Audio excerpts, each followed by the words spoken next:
It means binary digit. Okay, clear? তোমার যেমন আমরা সবসময় সংখ্যা সাধারণত কি ইউজ করি 0 to 9. Okay, that should be called as decimal number system.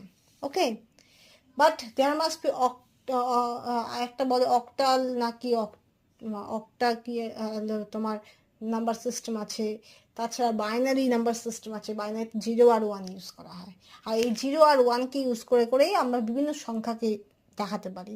আমরা binary to decimal, decimal to binary কনভার্সনও করতে পারি। That can be used. Okay okay, next.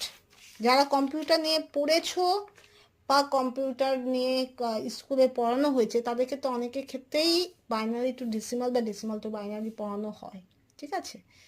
There must be some techniques are there. Okay. But now the next question is, by HTML we mean that hypertext managing link,